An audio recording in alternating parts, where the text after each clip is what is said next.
Mining దోపిడీ 35,000 కోట్లు. 10 ఏళ్లలో గ్రానైట్ ఇసుక క్వారీల తవ్వకాలు, రవాణాలో అక్రమాలు. గత పాలకుల అండదండలతో రెచ్చిపోయిన మైనింగ్ మాఫియా, లీజును మించిన తవ్వకాలు, కెపాసిటీని మించి రవాణా, టాస్క్ ఫోర్స్ ఎంక్వైరీలో బయటపడుతున్న అక్రమాలు. గడిచిన 10 ఏళ్లలో ఖజానాకు భారీగా గండి. రంగంలోకి రాష్ట్ర సర్కార్. క్వారీల వద్ద సీసీ కెమెరాలతో నిఘా. లీజ్ నిబంధనలకు ఉల్లంఘించిన 261 క్వారీలు, ఐడీలు బ్లాక్. ఇంకా చూడండి 35,000 కోట్లకు గండి పెట్టిరాట మైనింగ్ దోపిడీ మొత్తం.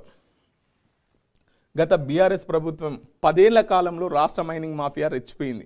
నాటి పాలకుల అండదండతో అడ్డగోలుగా అక్రమాలు, గ్రానైట్ ఇసుక క్వారీల తవ్వకాలు చేపట్టాయి. రాష్ట్ర ఖజానాకు 1,000 కోట్ల రూపాయలు గండి కొట్టింది. 10 ఏళ్లలో 1 కాదు 2 కాదు దాదాపు 35,000 కోట్ల ఆదాయాన్ని మైనింగ్ మాఫియా మింగేసినట్టు తెలిసింది.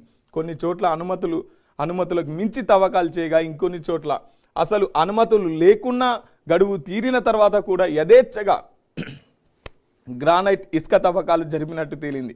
ఆయా జిల్లాలో అప్పటి అధికారిక పార్టీ లీడర్లు, కొందరు అధికారులు, పోలీసుల కుమ్మక్కై వ్యవహారం నడిపినట్టు రాష్ట్ర ప్రభుత్వం ప్రాథమికంగా నిర్ధారించింది. ఇదే కాదు, మొత్తం అన్నిట్లలో దోపిడే, అన్నిట్లలో మైనింగే. ఒక ఇసుక దీంట్లోనే కాదు, గ్రానైట్లోనే కాదు.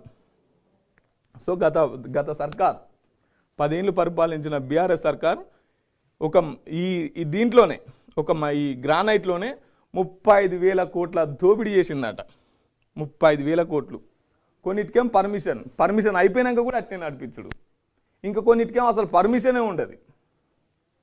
ఇష్టరాజ్యం. దీంట్లో పోలీసులు కూడా కుమ్మక్కయ్యని చెప్పేసి విషయం.